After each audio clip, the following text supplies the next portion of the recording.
Why are we taking this risk to anger the United States of America? And the answer is this: we are not angering the United States of America. They are angering themselves. They are not going to tell me what relationship I have with Fidel Castro. We have that friendship with Cuba as part of a world alliance of third world nations that are fighting for justice for poor people in the world. As long as this party is in power, we intend to walk through the world on our feet and not on our knees.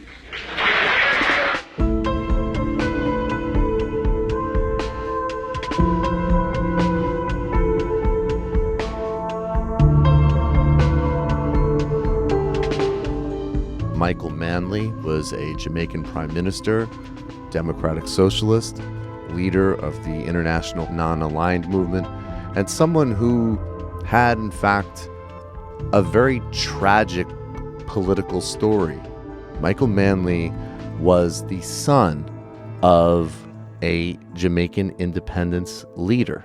Norman Manley was a liberal, someone to the sort of center-left, focused on Jamaican independence, well-educated, upper class, and certainly not one with a common touch or particularly radical agenda. Michael Manley was very privileged, was educated at the London School of Economics, but he inherited a much more intense charisma than his father, as well as a robust commitment to anti-imperialism, anti-colonialism, and, in fact, democratic socialism. He took office in 1972, and he did implement a series of reforms.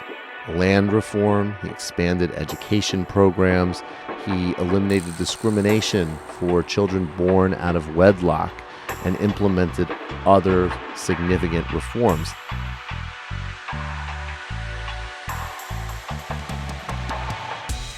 In 1975, Agostinho Neto's Marxist-oriented popular movement for the liberation of Angola led Angola to a hard-fought independence. Almost immediately, the South African apartheid regime invaded.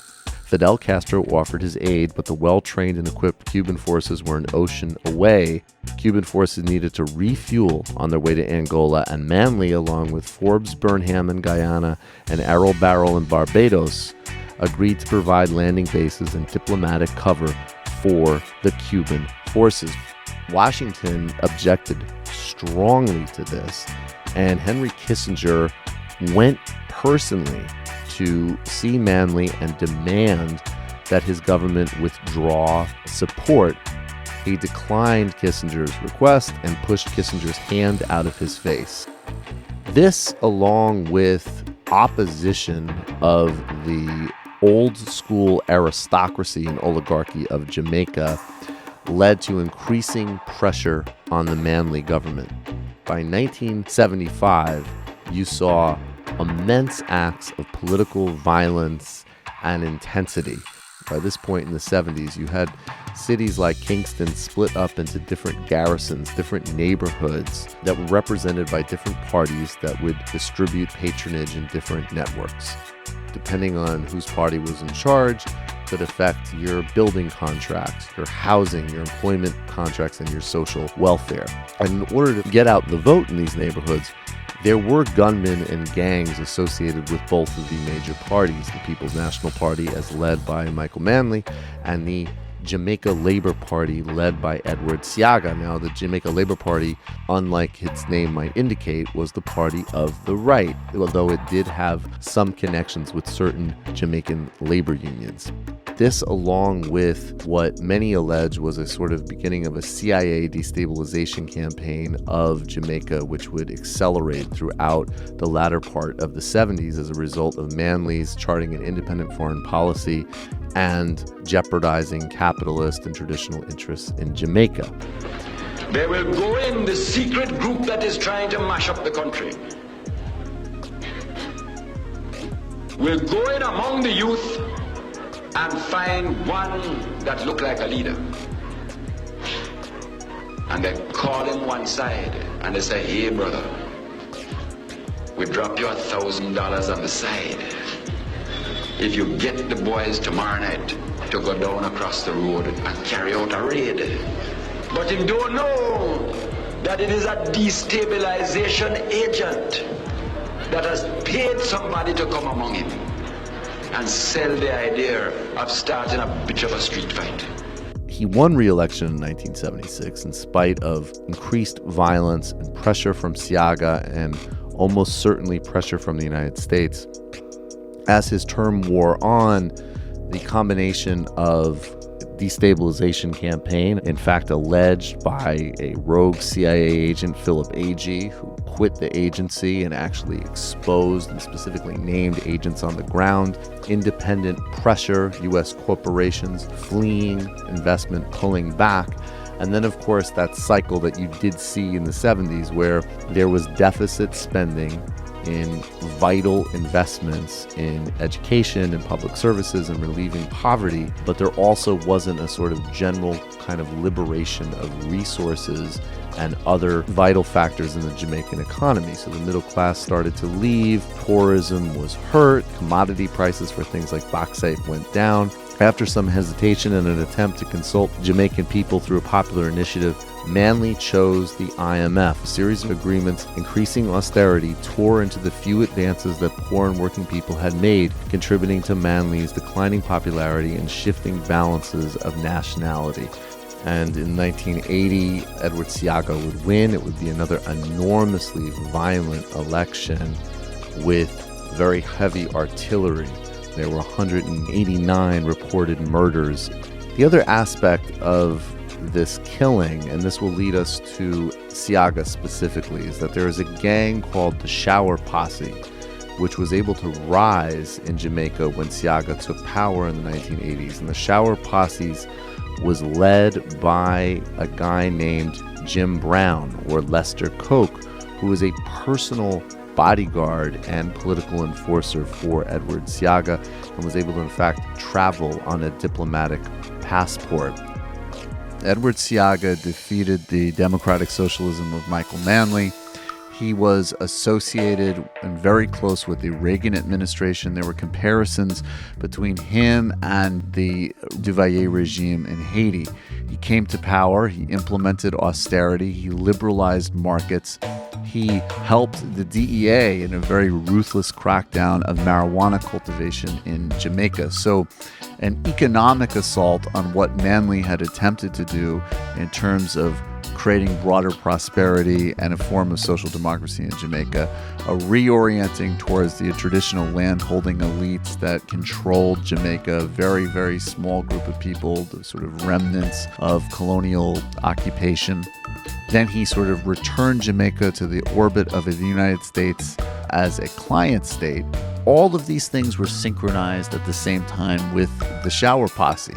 Basically, the Shower Posse is in the United States. They're also fighting rival gangs back inside New York and other places who had fled because they had been the losing side of the 1980 election. And they are credited with setting up incredibly sophisticated crack distribution networks across the United States and credited with upwards of 1,400 murders or more, according to some estimates. They were, in fact, personally selected by Colombia's Cali cartel to handle a lot of mid-level work inside its distribution routes. In 1985, Seaga imposes a gas tax and other forms of austerities that are sort of even harsher. There's a major reaction on the island. There's riots, there's protests, but still no change in policy or governance. The relentless violence of the Shower Posse crosses the radar of U.S. officials, both in terms of the sort of weapons smuggling going in and out of Jamaica, a lot of course, the weapons going from the United States back into Jamaica, but also across state lines in the United States, and an incredibly vicious murder that Jim Brown, Lester Coke himself, was implicated in 1985 in Miami, killing several people at a crack house. In the late 1980s, there was a broad U.S. crackdown. What emerged out of this finally in 1992 was that Coke, who had operated with complete impunity, including murdering a minibus driver in broad daylight in Kingston and getting acquitted, was arrested by Jamaican police and awaiting extradition to the United States. Coke was burned alive in his prison cell while awaiting extradition. And the very grounded rumor is that Edward Seaga ordered the killing because Coke was threatening to flip on him and testify about broader linkages between both Seaga personally and his labor government to the cocaine trade. In 1989, Manley would actually return to power as a very softened and diminished figure. He had spent time in the 1980s writing. He lectured at Columbia University and City College and other places. And by the time of his return to power, he was ready to accept the world as it was, the strictures of global economics, very actively sought foreign direct investment. He did not want to anger the United States or the IMF or World Bank. He did maintain some independence and connection to Cuba. He did increase social investments and try to still deliver for the communities that he still could speak pretty passionately about and who the PNP was designed to serve. What therefore do we in Jamaica, we in the People's National Party, what do we think are the realities with which we must deal? We are mostly cases of small economies. We almost all reflect that structural dependence, which is the legacy of the long colonial experience. By this point, both as someone who had been victimized in the international system and as the international currents had shifted so much in such a neoliberal direction, Michael Manley became almost a prototype of the type of third-way politics that would jet across the globe in the 1990s.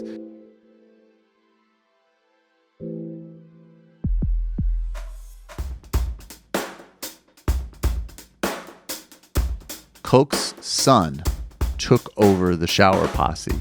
They stopped operating so flamboyantly in the United States, though they still certainly were major drug traffickers in New York and Canada as well. They brought back home a lot of violence to Jamaica, and Christopher Coke actually built out Tivoli Gardens, which is this housing development that plays an important role in both the gang and their links to the Jamaica Labor Party. He ran Tivoli Gardens within complete control and also cultivated a Robin Hood image for himself. He paid for schools, he paid for clothing, he paid for people's funerals if they needed to. He helped people get jobs, he helped people get placed in college. He, of course, was raised both as the son of a top gangster, but also went to Jamaica's best schools and mixed with Jamaica's elite. There was speculation in Bruce Golding's term, who was Prime Minister of Jamaica, also a member of Edward Seaga's Labor Party, that not only did Coke help him get elected, but also that Coke had potentially even more power or even more centrality. His nickname was the President. That was where they were in 2010, the Obama administration pressuring the Golding administration to extradite Dudas for his role in drug trafficking in New York and for various other racketeering crimes. And the government being so committed to protecting him, they did in fact hire a lobbying firm in an attempt to get the Obama administration to reverse that decision. Eventually, Golding would actually fold to U.S. pressure and betray his gangster associate. And this would lead to an incursion in Tivoli Gardens in the spring of 2010 that killed over 70 civilians. By all reports, the buildup of the story was that if the army comes in, the Shower Posse will protect Dudas, the community will protect him, the community would be fortified with sandbags. There were gangsters that were trained in heavy artillery. The gang certainly had heavy artillery and snipers. When police, when military, when other figures that really had serious power, they came in, and by all accounts, they engaged in mass atrocities and killings. Days later, Coke would eventually be arrested. He was not even in Tivoli Gardens with his people. He was in fact arrested. He was dressed as a woman in the car of a priest. He, unlike his father, was extradited to the United States. He pled guilty to a variety of drug charges and is now serving time in prison. The Shower Posse, what was left of it in Jamaica now, attempts to operate in a more discreet fashion, and there is a different, definitely de-escalated sense of kind of state capture in Jamaica. But the underlying problems of poverty, structural violence that story tells us, going back to U.S. foreign policy, going back to weaponizing the Jamaica Labor Party, potentially even giving paramilitary training to members of the posse, which would in some ways explain some of the sophistication that the gang brought to operations in the 1980s crack trade. It all goes back to structural variables. These governments have been so crippled by the International Monetary Fund that they have nothing to dispense. So basically what you're seeing, and you're seeing it all over the world, you're seeing it in Mexico, you're seeing it in Colombia, you're seeing it in Jamaica, and all the islands throughout the Caribbean, is a withering away of the power of the state. You're seeing states that are now so impotent, so unable to really provide for their own people, that the drug trade steps in to fill the vacuum. And that is why these men, despite their violence and their mayhem, are seen as Robin Hood heroes to the poor.